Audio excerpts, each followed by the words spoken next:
What is going on, everyone? Priyesh here, and thank you for tuning in the video. Today, we're going to be talking about why flipping and wholesaling real estate is a no-brainer. In fact, it has been the fundamental baseline of my real estate investing strategy that has allowed me to go from single-family fix and flipper to now building over 500 units of commercial and residential real estate. If that doesn't sound crazy enough, check out this video because we're going to go through some of the pros about why you should consider this strategy. To start off, number one of why flipping and wholesaling is by far the best strategy in my opinion is the profit potential. It's really as much as you can squeeze out of it. I mean, think about it. You're purchasing discounted properties, fixer-uppers and things like that. You're renovating them to force the appreciation, and then ultimately you're selling that fresh product for a premium. Now let's go into the average flip profit. So across the nation, this is just an average, right? In areas like mine, SoCal, the average flip profit's over $100,000. But on average in the nation, the average flip profit is around $30,000 to $60,000. Could you imagine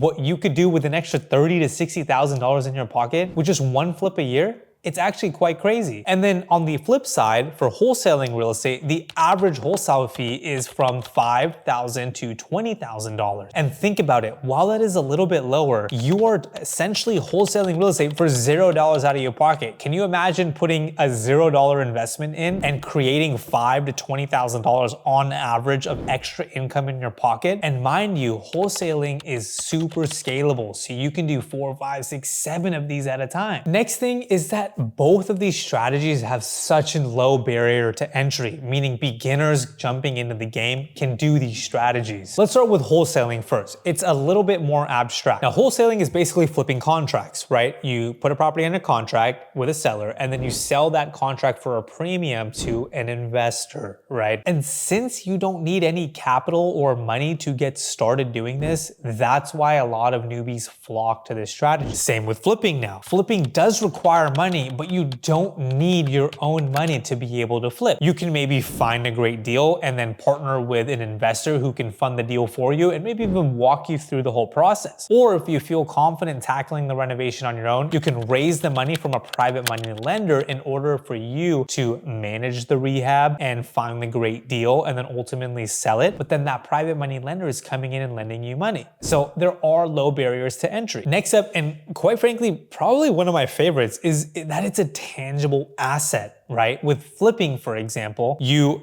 have an ugly property, you're fixing it up, and by the end of the process, you're making something into a beautiful property that you can be proud of. I love touching and feeling the property. Unlike, classic business operations or even rentals where you're dealing with dirty tenants and toilets and things like that, you get to see a beautiful, high quality product at the end of it. Another thing about flipping and wholesaling is that you have a ton of control over the investment. Let's start with flipping, for example. You have control over how you renovate the project, how long it takes you to renovate the project, and ultimately who you're choosing to sell the project through, who your buyer is. You have control over all these facets. Now with wholesaling, you have control over your negotiating power with the seller, you have control over the escrow period, and ultimately you have control over who the end buyer is so that you can have a clean transaction all the way through. You can't really see that with rentals where you have all these tenants who may or may not be trying to get after their landlord. The next thing I love is the potential for forced appreciation.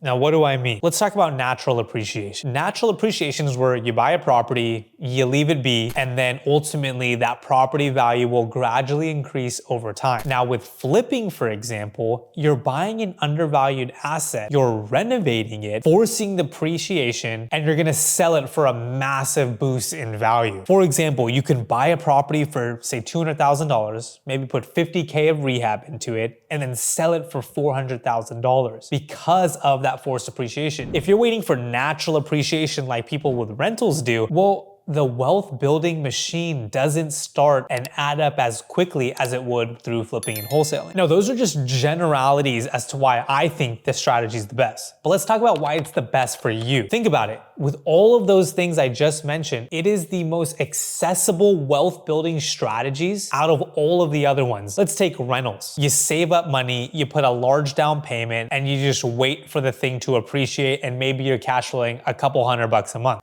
Now with development, it's a cash heavy game. Of course, it comes with all the benefits of forced appreciation, things like that, but you need millions upon millions of dollars to get started in that game. That brings me to say that wholesaling is accessible wealth building because you don't really need any capital to get started. You just need some fundamental knowledge, and then you can get in and make your first deal in 30, 60, or 90 days. Flipping is the same. You can turn over a property in 5 to 6 months typically, so that wealth builder acceleration starts a lot sooner. Now next up, both flipping and wholesaling are pretty flexible investment options. I mean, think about it. With flipping, you can choose what you do and do not want to renovate it at. You can choose what sort of risks you're willing to incur, like scope of work, price points, and much more. And then with wholesaling, you have a lot of flexibility with who you can sell it to, what type of deals you're going after, and so on and so forth. But by far, the biggest opportunity for you is the opportunity to build some freaking financial independence. All these people online talk about it, but they don't show you exactly how to take the actions necessary in order to create this financial independence. To me, ultimately, flipping and wholesaling represent a fundamental baseline to stand on in order to start building financial independence. Now, let's talk about why today is honestly the best time to buy. And it starts with supply and demand. Let's talk about supply. Right now, we are very restricted on supply. In fact, we need 6.5 million homes to be built in order to catch up with the current demand. And at the rate that we are currently building, it's gonna take over 10 years in order to meet that demand with the supply. That means with the limited inventory, homes will continue to appreciate in value over time, and it will reward the people who acted early very generously. And just to add to that, this deficient supply means it really is a safe bet to bet on assets either staying the same price or even increasing in value. I'm on the increasing in value end, which is even better for wholesalers and flippers such as yourself. And now even crazier, 40% of all homes have been paid off.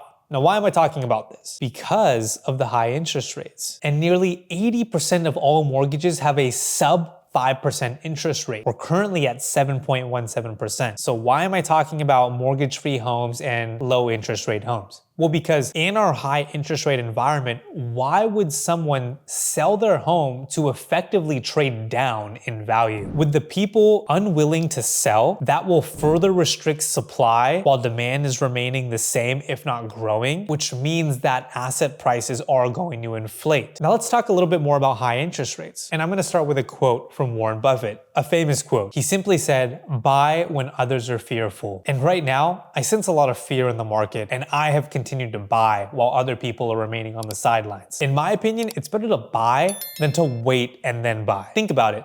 How many people in your life have told you, "Oh, I wish I would have gone in at this time," or "I'm waiting to buy real estate when this happens," but they never actually take action. So why are you listening to people whose opinions that are basically irrelevant to this? Think about it this way. Rates do need to come down at some point. And what happens when they do come down? Effectively, that'll open up the market to more people wanting to buy homes, which would increase more pressure on our lack of supply, which, shocker, is gonna increase those prices. Think about it. Will there be a crash? Probably not. And will it be easier to buy a house? Definitely not. In fact, in the 1980s, a similar scenario happened. We had pent-up demand, we had low sales, mortgage rates doubled, and inflation was up. And with the strategy of flipping and wholesaling that I use, interest rates don't necessarily matter because we only buy deals that make sense and we know how to find the best deals. I know I sound super energetic in this video, but that's because I believe in the power of wholesaling and flipping real estate. It's honestly changed my life. If you look at my YouTube videos, you'll see my life story, you'll see some deal deep dives. The proof is in the videos. And with that being said, I hope you got some massive value and I hope you got excited about flipping and wholesaling because it is a tried and true and proven strategy to start your wealth building journey. So thank you again for watching this video. Please hit that like button, hit the subscribe button, and I'll see you at the next video.